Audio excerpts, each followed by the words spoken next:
In the 1800s, the United States experienced a market revolution that not only transformed the economy, but how nearly all Americans lived. With new inventions, the growth of factories, and faster transportation, a country of simple farmers was becoming a nation more devoted to earning cash money. But what inventions and changes made this all happen? Well, that's the treasure we're out to discover. I'm Dan Luer, and this is History for Humans.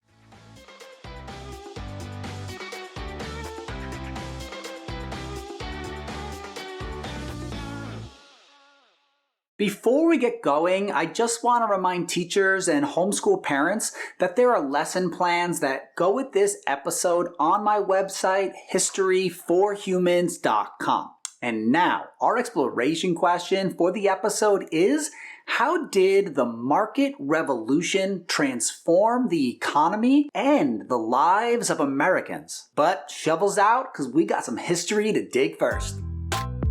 In the early 1800s, most Americans were yeomen farmers, meaning they grew and produced nearly everything they needed right at home and on the farm. This was Thomas Jefferson's ideal America. Independent and virtuous farm families that were not dependent or subservient to anyone, and they weren't corrupted by money interests. But this Jeffersonian vision began to change in the mid-1800s as a market revolution took place. This shifted the country to more of a Hamiltonian vision, a powerful industrial America. But before that happened, most farm families were kind of forced to make and grow everything themselves for a simple reason. Aside from those who lived along waterways, most Americans were landlocked and isolated. The few roads that existed were in terrible condition. Trade and travel were often treacherous. On wooden-wheeled carriages, it was often a bone-rattling nightmare. Moving goods just 30 miles inland over these roads was as expensive as shipping them 3,000 miles to England. What? Yeah. And this is why, in order for a market revolution to take place, there needed to be a transportation revolution as well. The first major innovation came in 1807 when an American, Robert Fulton, made steamboat travel a reality when he built his Clermont. On its maiden voyage, onlookers waited for the boat to sink or explode, but they were amazed when he successfully steamed his way against the current from New York City to Albany. The era of the steamboat began. All America's major waterways transformed into two-way highways. And then the steamboats led to a canal craze, if you can dig it. It started with the governor of New York, DeWitt Clinton, who led the massive canal project to connect Lake Erie to the Hudson River and into the Atlantic Ocean. After 8 years of construction in 1825, the 350-mile-long Erie Canal opened. Its success was immediate. Western farmers who previously could only sell goods down the Mississippi were now linked to the East Coast. Shipping prices to New York City dropped by 95%. This made New York City the financial capital of the country and opened up the West to thousands of settlers. Other states then raced to complete their own canals.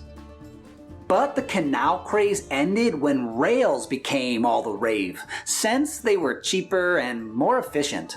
In 1827, the Baltimore and Ohio Railroad, the B&O, construction began. This was the first railroad to link the East and the West, but more would follow. By 1860, the country had over 30,000 miles of rail stitching the nation together, 75% of which was in the north. And that brings us to our quiz flash from the past. What do you guess first powered the trains on the B&O Railroad? A steam engine, horses, child workers, or they were hand pumped by the passengers?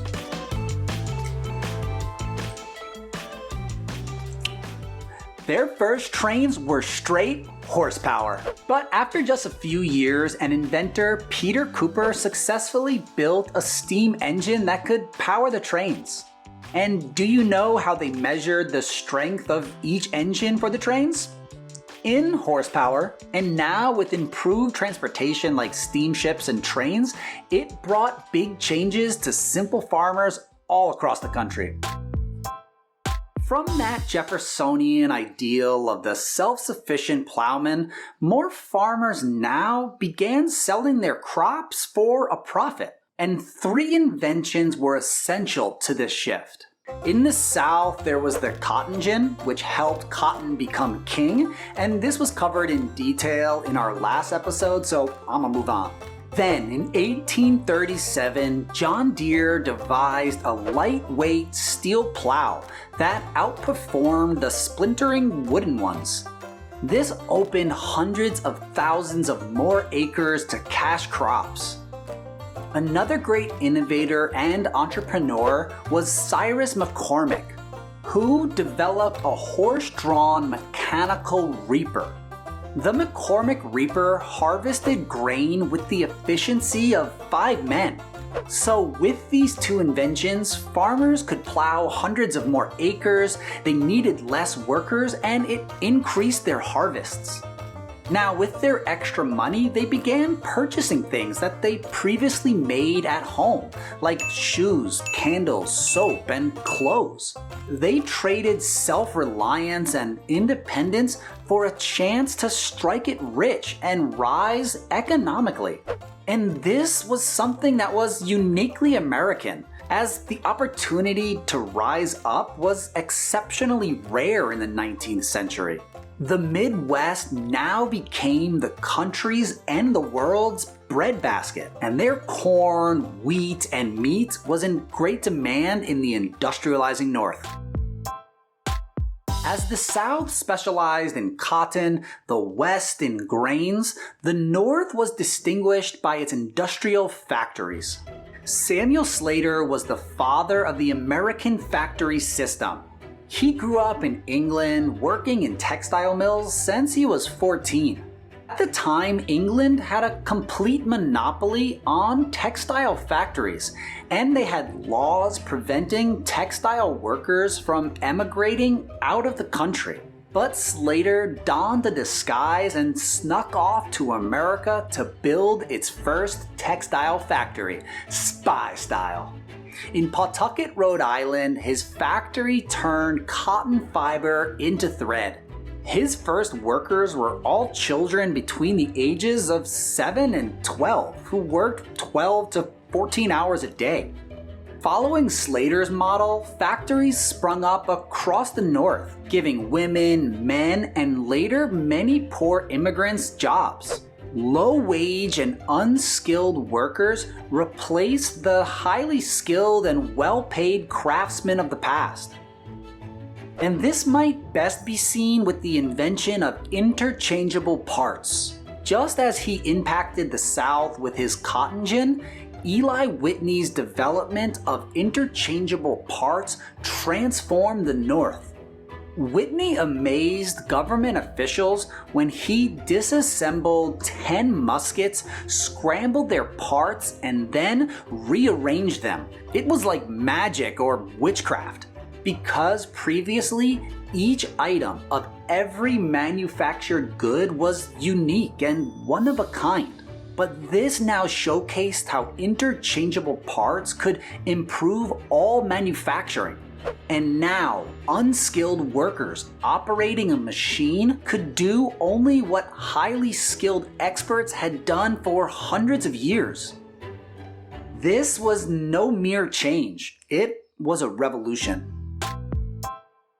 The market revolution was built on American ingenuity, entrepreneurship, and the labor of millions of people. In shedding off their Jeffersonian farming past, Americans were boldly walking into a Hamiltonian capitalist future. It brought riches to some, misery to others, but fundamentally changed how nearly all Americans lived. And I hope you can see how their lives began to look a lot more like our own. Because remember that history is the light that guides us forward. So thanks for learning some today. This has been History for Humans.